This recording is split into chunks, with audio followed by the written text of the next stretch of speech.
All right, well, we're just going to get rolling, and I'm so excited to see all of you all today. Thanks so much for joining this Lamplight lunch. My name is Smash or Brittany, depending on where you know me from. I will respond to either. I use she, her pronouns, and I am the Congregational Engagement Manager at the Night Ministry. And we've been doing these Lamplight lunches every month to look at topics that intersect with the work that we do at the Night Ministry. At the Night Ministry, we provide housing, healthcare, and human connection for folks throughout Chicagoland experiencing homelessness. And I think as many of us on this call probably know, there are a lot of intersecting topics with homelessness. So today we are really excited to talk about renewal and displacement, which are very large topics, right? So we could spend like the entire year having Lamplight lunches about these topics, but we're going to break it down a little bit today and look at something specifically called Renovictions, which is something that's happening a lot throughout our city, all over the country. And it's a big way that landlords will use to evict folks and to work on renewal, and then folks get displaced. So we have some folks from the Chicago Tenants Movement here with us today that are going to tell us more about that, and we'll get into that in a moment. I do want to mention that we are recording this and we do post this publicly. I like to tell folks though, that if at any point you have a question or a comment that you're like, I don't really want that to be public, let me know and I will edit it out before we post it. I want this to be a space where folks feel comfortable and perhaps vulnerable enough to ask some hard questions sometimes. So definitely feel free to let me know if that is the case at any point. And I want to start today just by talking a little bit about renewal. So what are we talking about when we say the word renewal? I think that can mean a lot of things. And I want to look at 2 points. One is the concept of urban renewal and what we're referring to when we talk about urban renewal specifically, and then just a little bit about gentrification as well. So I'm actually going to share my screen and we're just going to look at a few things. So I think it's important to point out that urban renewal is a time kind of delineated thing that we're talking about. It's a specific moment in history. We're talking about specific legislation that really happened kind of the 40s through the early 70s. And we were referring primarily to public efforts, to local efforts, state efforts, national efforts to revitalize inner cities. That's the way people typically talk about it, right? Is revitalization. And what these urban renewal projects typically did was demolish neighborhoods. They used the phrase slum clearance a lot, and rehabilitation. And what I think is really important to note and really interesting to note that here in Chicago, local and state legislation actually preceded the national movement of urban renewal. So we were like ahead of the game, unfortunately. And there you can see a few of the different legislative acts that started to lead to urban renewal as kind of the politically motivated folks in Chicago with the power to do so started to try to get these things pushed through at the local and state level for a multitude of reasons. So the main thing I really want us to realize, again, we could talk about this for like years, is that the 40s through the 60s, around 50,000 families were displaced in Chicago and 18,000 individuals. Millions of people across the United States were displaced during that time. And again, it was from local, state, and national legislation that was kind of advertised as revitalization and renewal, and yet primarily Black and brown neighborhoods were completely destroyed. Folks were displaced, and the majority of people that were displaced during this time ended up in public housing. Kind of how urban renewal worked is these legislations that were being passed across the country, they allowed cities to take whatever property they pleased through eminent domain. So cities would seize properties from entire streets and neighborhoods. They would then turn that property over to private developers, and then private developers would kind of create whatever they wanted to create new neighborhoods. So not only were individuals, families displaced, we really lost a lot of culture, heritage, and history from entire communities being destroyed that time. And it was all completely legal because of the legislation that was passed. So that was a very specific time period, right? But we know that the idea of renewal and displacement continue. And now kind of contemporarily, we typically talk about gentrification. I think that's a word a lot of us have heard. People throw it around a lot. It means lots of things. Typically kind of like mainstream people think about like young white folks or like hipsters and coffee shops and record stores, right? Like that's what we think of when we think of gentrification. But I think it's really important that we point out that it's systemic. It's not just individuals moving. It's not about individual choice. I mean, that is a part of it, but it's often typically market driven by real estate developers and businesses that are following economic opportunities. And it's also very fueled politically, just like urban renewal was. A lot of states and cities realize the economic or tax benefit of gentrification and begin to move money away from public housing, public assistance, into tax credits and revitalization. So as we talk about gentrification, it means lots of different things depending on where you are in the country. But it always pretty much is a net loss of low income residents, housing costs rise, and overall non-white residents are replaced by higher income white residents. Again, this can look a lot of different ways. However, even though the what and the how changes from place to place, the why is primarily always profit and capital. So I think it's really important that we realize that it's not just some hipsters wanting to move into a new neighborhood, that it is, it's on purpose. Gentrification is on purpose, and it is to create profit. So I'm gonna stop my share and just give you two quick things that you can check out. This is a really great book. It's called Making the Second Ghetto. It's about race and housing in the time of urban renewal here in Chicago. There's some really great information. And if you're wanting to learn more about gentrification, I really recommend this book. It's called How to Kill a City by P.E. Moskowitz.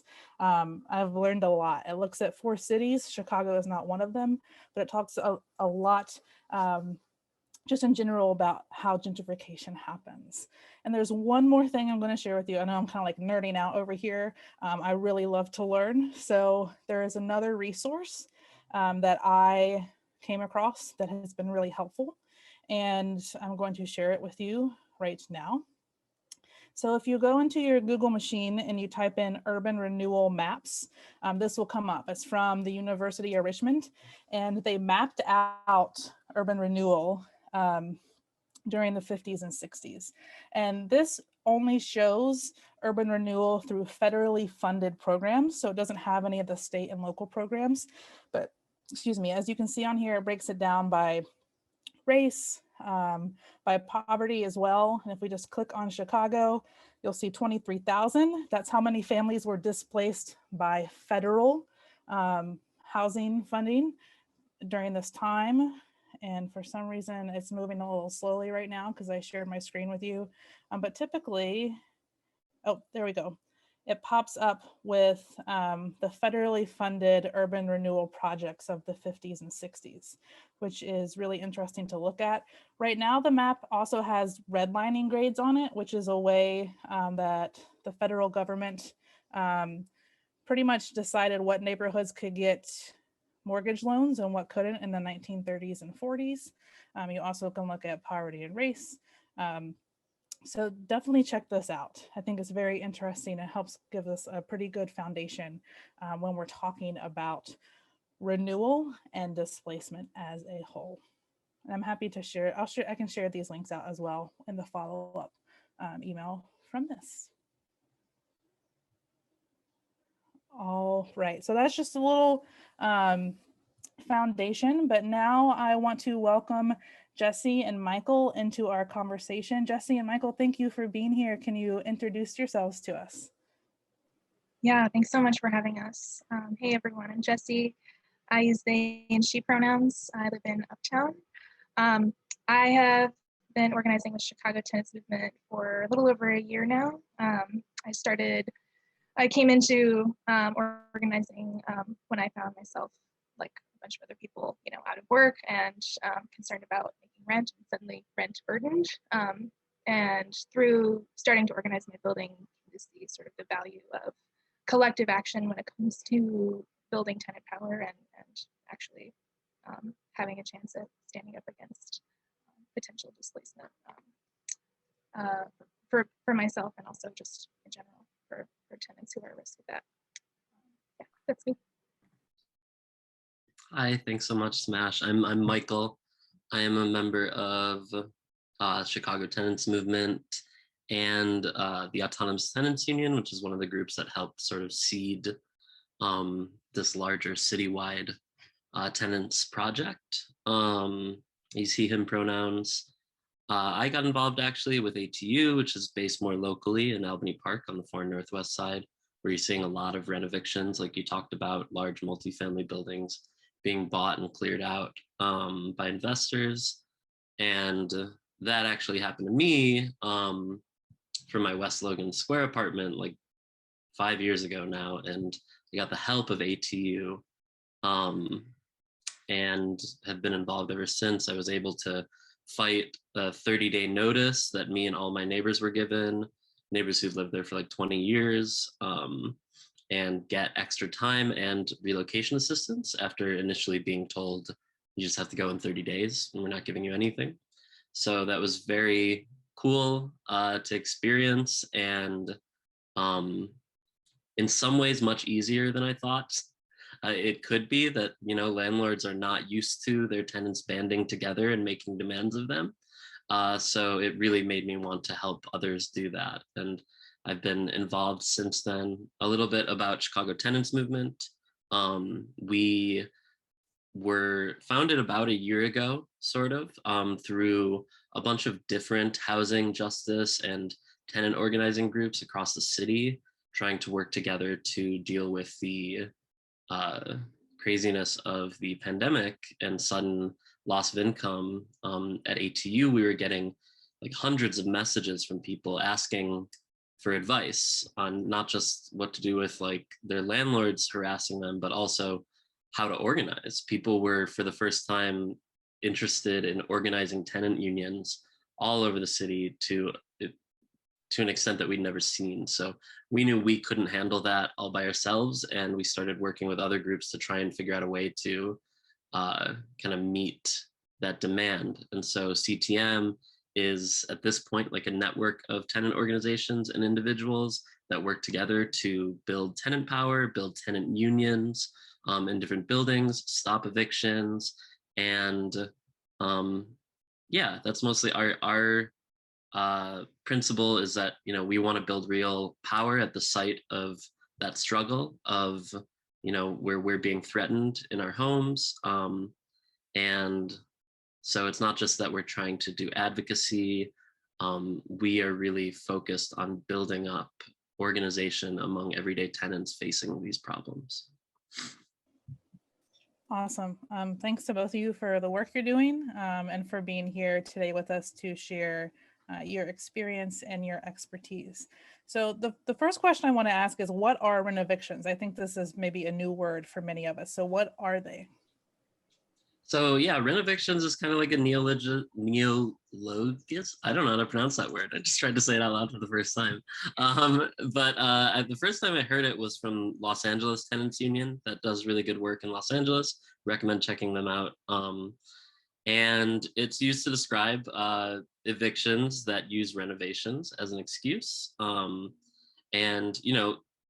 it's a really kind of special word to me because it puts something that we kind of see as just natural and a fact of life and a fact of real estate, and names it and shows kind of like the damage that's actually involved. So, we often get investors buying up old buildings that tenants have lived in for 10, 20, 30 years that, had neighborhood landlords, maybe small landlords that owned like 2, 3, 5 buildings in the neighborhood, are getting older now, and a lot of cases have not been doing their duties as a landlord for the past decade.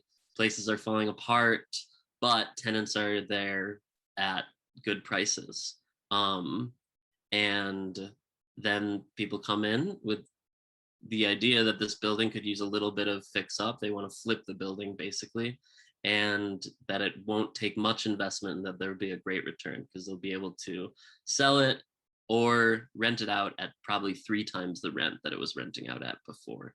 So we see that a lot in Albany Park, especially where I'm at. I've personally been involved in campaigns fighting renovictions all over the neighborhood, about 3 different campaigns. The last one was a large multifamily building where it was a lot of studios and 1 bedrooms that were $500. And everyone was given, I think, 30 days to leave. And a lot of them were genuinely at risk of homelessness. There were people that were disabled, there were elderly people, people that, you know, were on fixed incomes and really didn't know how to use computers, you know, and didn't know how to find a new apartment. And if they did move, they would have to move to a different neighborhood.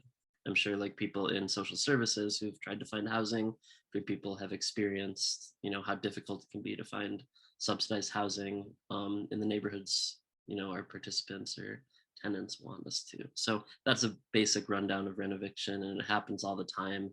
And we'd really try and visibilize it. And, yeah. Thanks, Michael. You explained a little bit of this already, but I'm wondering if you, or maybe Jesse, if you could tell us a little bit more about how renovictions affect residents and entire communities as well. Sure. I think Michael might be able to speak to that a little bit more from his own experience, but just to give a little bit more context about what allows this to even happen. So as far as legal eviction proceedings, there can be evictions that are for cause or with no cause. So a for cause eviction would be, you know, for non-payment of rent, if someone violated the lease agreement, something like that. That's where someone could, you know, give you an eviction notice, and then after that notice, if you haven't cured the notice, they would file. A no cause eviction is simply when your lease agreement is ending and the landlord has decided not to renew your lease. They have, whether they're renovating, like in the cases of Renovictions, or maybe they're moving in a relative of theirs instead, or they just don't like you. No reason at all needs to be given. So that's a little bit, just to, zoom out a little bit in terms of the context of it. Like, renoviction is one specific trend of how no cause evictions play out, but the fact of the matter is that it can happen to anyone, even people who are rent stable. Simply, if your lease is up, your landlord can just say, no thanks, I don't want to rent to you anymore, you have to find somewhere else to live. Yeah, and you know, oh, sorry. No, you're go ahead, and then I can talk a little bit about what I've seen in Uptown, but I'd love to hear first what how you've seen this impact Albany Park. Yeah, Uptown is a totally different story, which I'm sure is a lot more relevant to people here. And, you know, we've seen all the SROs and stuff turned into micro apartments. But yeah, I think that everything that Jesse said is correct. And, you know, I think people being told, you know, we're renovating and you got to go is not as catastrophic, right? Depending on who you are. Something that also is a major cause of this being such a catastrophe is that a lot of immigrant and undocumented tenants and just poorer tenants in general are on month-to-month leases rather than year leases. So the landlord can say you have 30 days. Now that's been changed a little bit to give them extra time with the fair notice ordinance that the mayor put in. But still, you know, 60 days is not enough necessarily to uproot your whole life. And something else that, like, in a way that it really affects communities, thanks, Smash, yeah, single room occupancy, last stop before homelessness in a lot of cases. Something that really affects communities on the policy level is the ARO, the Affordable Requirements Ordinance. Is when there's a zoning change, right? When you see that someone wants to upzone or build condos or apartments that if they're market rate, they're likely going to be billed as luxury apartments, right? They need to put in a certain percent of affordable buildings, right? That meet a certain requirement of affordability. When we have a renoviction, we rarely see the ARO triggered because often there's no zoning change needed. They go in and they gut the insides. If they do that at all, sometimes they just slap on some granite countertops and stainless steel, and then triple the rent. So that's a huge thing, is that they, building by building, block by block, take away the affordable units in that building, 30, 50 at a time, and replace them. And there's no requirement that even a small portion of those need to be maintained as affordable. Another way is that, gentrification, we see the neighborhoods change. We see, in some of our campaigns, we've worked with teachers whose students are being evicted, and they've told us, like, we've seen this happen over and over and over again, and my classes are looking different. And they break up, the natural connections in a community, places where people go to church together, people see each other. Suddenly you have someone whose entire life was here, is now living in Little Village, and still trying to maintain those connections. And it really puts a strain on things. And one last thing I'll mention is that something we see when there's renovictions, which are one major pathway to gentrification, is that 311 and 911 and nuisance calls go up by several factors. So suddenly you see the original inhabitants of the neighborhood having to be in contact with the police to an extent that they've never been before. So you see people moving in who call the cops at every time they hear a firework, and we've seen it in Facebook groups and stuff, and it's anecdotal, but there's also I think there's a group called Eviction Displacement Map. I can send it over soon, but they've shown that, like, it literally has gone up by like 300%. So it's a real threat to people in those communities to have to be in contact with the police.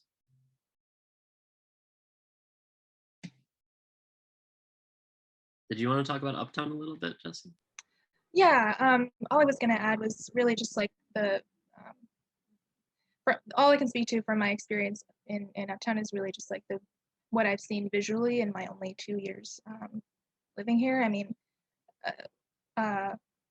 Michael was talking about kind of the affordable, requirements, and I don't know. Every time I see a new, proposal for a luxury condo going up, often like the neighborhood will, as hard as they fight back, the best that's conceded is like a small percentage of, supposedly affordable housing or, subsidized housing. And so by the time that building is constructed, or the renovation has been had, you're literally left with buildings and buildings of just empty and unaffordable housing. And so around me, like, I'm out my window, I can see just empty condos. The lights were on all winter, and then down the street from me are 2 homeless encampments. So and that's just what's visible of how this plays out in the extreme. Thanks, y'all. That's really helpful. So I know you mentioned that renovictions are one way that we're seeing folks being displaced. Could you talk to us about some other ways that you're seeing that happen right now? Yeah, so in the height of the COVID-19 crisis, there has been moratorium on evictions. So there's a CDC moratorium nationally that's recently been struck down by a judge, and I guess he said unconstitutional.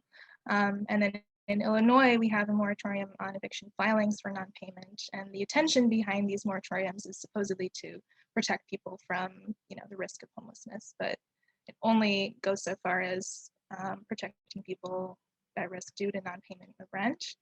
And there's nothing in there about, they specify that tenants are expected to hold up their end of the bargain by the end, at some point, come up with a payment plan and pay all this back rent that they had no income for months and months, over a year.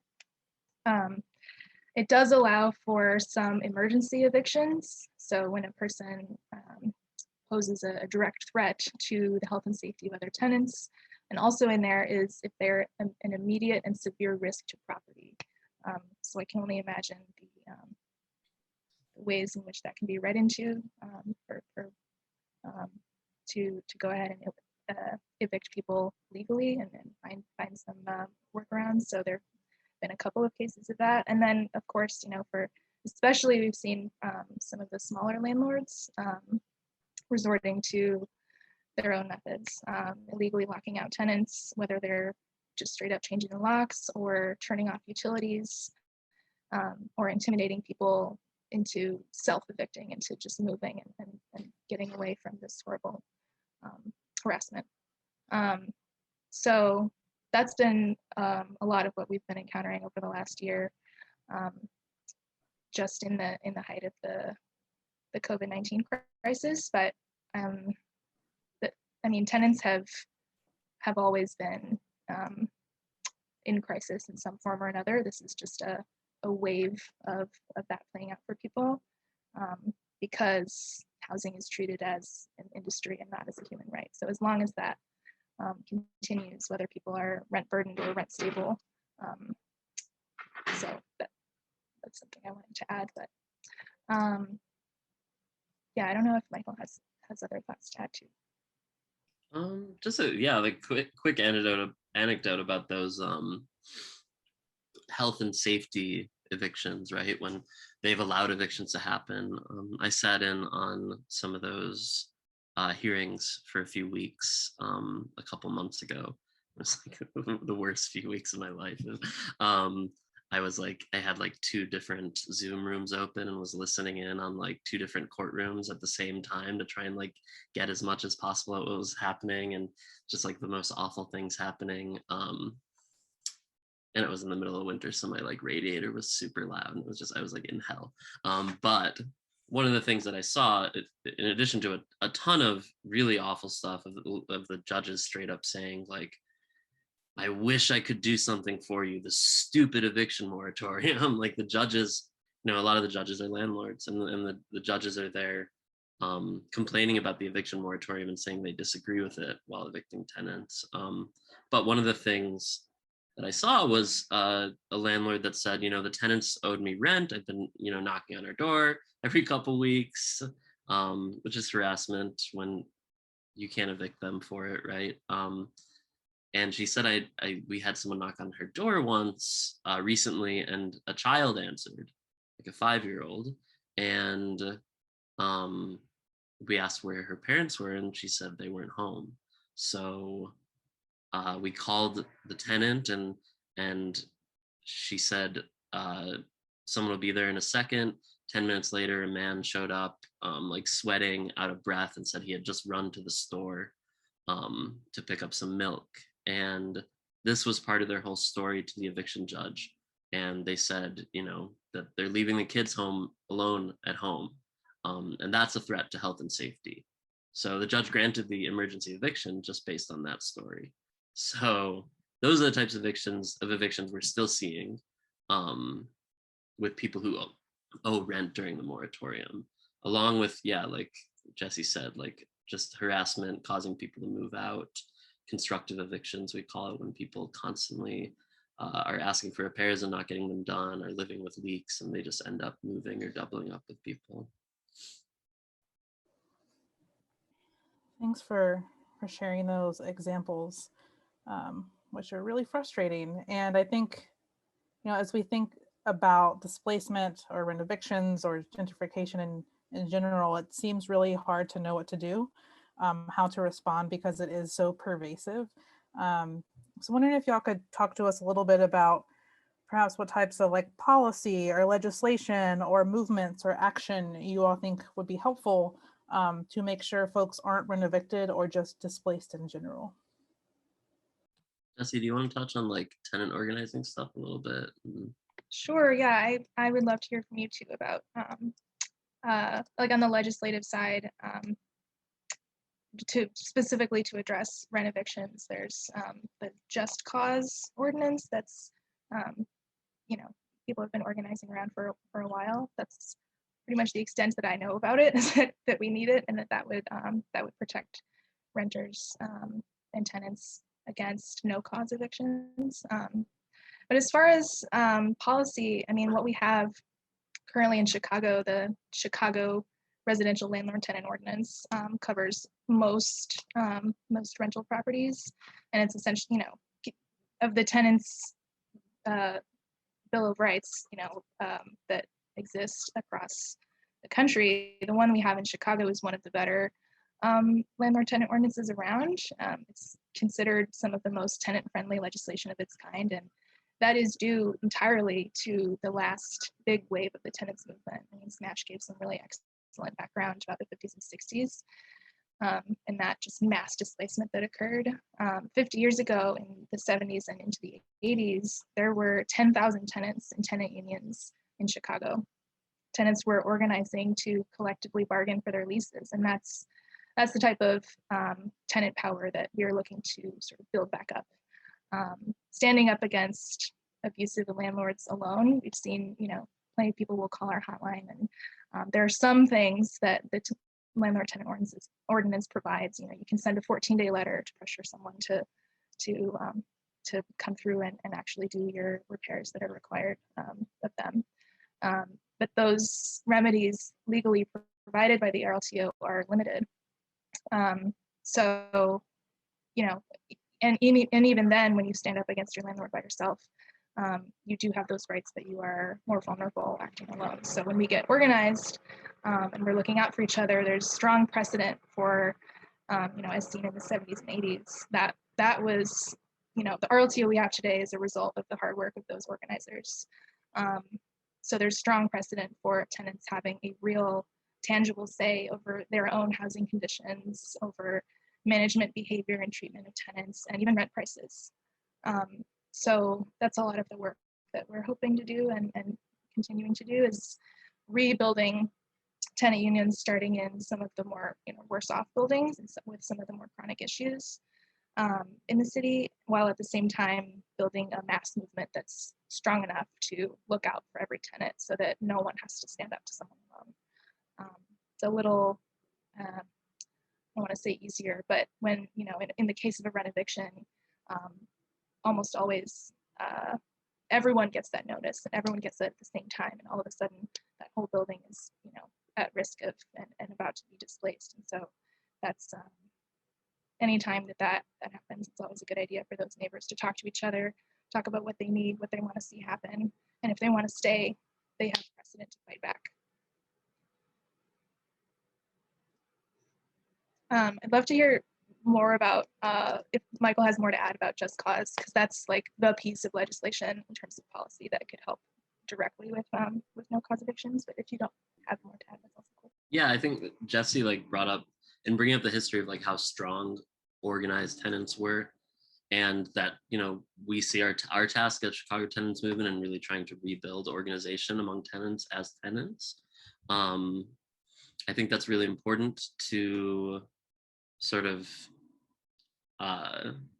think about, when talking about this policy, because that RLTO was won by groups like that, right? And right now, there are a lot of really great housing justice groups, advocates, and organizations, but we have a lot of work to do to really build a base that can hold people accountable and to really make these demands. And even when there is a RLTO, a lot of times there's not much enforcement of it other than the tenant enforcing it, and often the RLTO if lets you reduce rent if the landlord's not fixing something, right? But you could reduce the rent and the landlord could still try and evict you, and then the enforcement of the RLTO only happens once you get to court and say, no, don't evict me, I was reducing rent because of my rights here, and then you need to produce documents that prove it, so we still need the power to enforce and defend those rights, right? Even if we win them. And so that's a lot of what our tenants unions do, is really show landlords hey, the eyes are on you. We know that we have these rights that are written down and we are going to make sure that you respect them. But one of those that people are really pushing for is just cause, which is an ordinance to make it so that, evictions can only happen for certain causes. And so one of those causes that it couldn't happen for would be a renoviction. And I think there's some, provisions or carve outs about, if you do an eviction without cause, you have to pay the tenants this much money in relocation assistance, right? there's nothing like that right now. And right now, the way we get relocation assistance is by like showing up at the landlord's offices with a bunch of signs and stuff, right? So that would make it a lot easier. It would be really important. I'll throw in the chat, there's currently a petition by the group that's pursuing that. It's not something that CTM is official. Oh yeah, I have the access to the chat. It's not something CTM is officially a part of right now, but a lot of the groups that are involved in CTM are a part of it. So right now there's a petition. If you sign that, you can contribute, and you'll also get updates about the Just Cause fight as well. And that would be huge. And something to note before I stop talking is that, this came up for vote a couple times in committee, and Mayor Lightfoot worked really hard to get it to not move forward. So hard, in fact, that she introduced her own competing ordinance, which I mentioned earlier, that was called Fair Notice. So Just Cause, Fair Notice, kind of sound similar, pretty much completely different bills. Fair Notice means you have extra time before you're evicted, but you still get evicted. Just Cause means you can't get evicted. So she introduced the Fair Notice Ordinance as a way to undercut the Just Cause Ordinance, and kind of succeeded in that. So there was a chance to pass it a little while back, and they're trying again now. So they could use all the help they can get for sure. Thanks for sharing that. I'll make sure folks get that as a follow-up as well. That's really helpful to hear about the organizing. How else can folks support? What else do you want folks to know? It's kind of your time to share what's going on. Man, I do not have the hotline memorized. I should. So I'm going to drop the hotline in the chat once I find it. We have a hotline for any tenants who are concerned about literally anything with their landlord, whether you're just concerned they might do something or, oh, great. Yeah, this is awesome. Thank you. Fantastic. So yeah, we have the hotline, and then I am going to drop our Venmo in the chat as well. We are all volunteers. We have no staff. We're just here because we think housing is a human right. You're amazing. Thank you so much. Yes, it's that. It was Michael. Cool. Thanks, Michael. Full credit for this. So currently we have a lot of costs involved in keeping that hotline up. The hotline has two elements. It has a regular like tenants' rights. I have a problem with my landlord element. Sometimes we just give people resources or refer them. Sometimes it's a situation where they can really take an organizing approach to it, right? And we have, CTM is broken up into 3 different hubs: the South Side, the Northeast, and the Northwest. And each of those has a meeting every week or every 2 weeks where everyone just gets together and collectively talks through problems that they're having. And so there's seasoned organizers there. Sometimes there's lawyers. There's tenants who are other tenants in similar situations. And so they call that number. If they want, they can get invited to one of those weekly or bi-weekly meetings. And that's the way that we, try and get involved in building tenants unions. Often that's the first step. Sometimes it's just, okay, we'll write a letter of support and say, the community has this tenant's back and hopefully the problem's fixed. Sometimes it's we'll call the landlord for you and act very professional and smart, and sometimes the problem's fixed then. And then the other thing we have is our eviction rapid response aspect of the hotline. So if people are being locked out of their apartment illegally, they can press a certain button and it'll go to a separate box where people who are trained on how to assess those situations can call the tenant back and think through a strategy for how to get them back in their housing. So the Venmo is really useful in helping us maintain that hotline, like just the technical aspects. It costs some money to keep it going, and also to be able to buy the tools that we might need sometimes to get people back into their homes that they've been illegally kicked out of. It helps us with flyers so we can get that number out. So it's really helpful. We could use all the donations we can get, and also all the help getting that number out that we can get. You think of anything else, Jesse? No, I think you pretty much covered it. That's awesome. Thanks for sharing all of those ways for folks to contribute and get involved. I'm wondering if anyone joining us today has any questions for Michael or Jesse.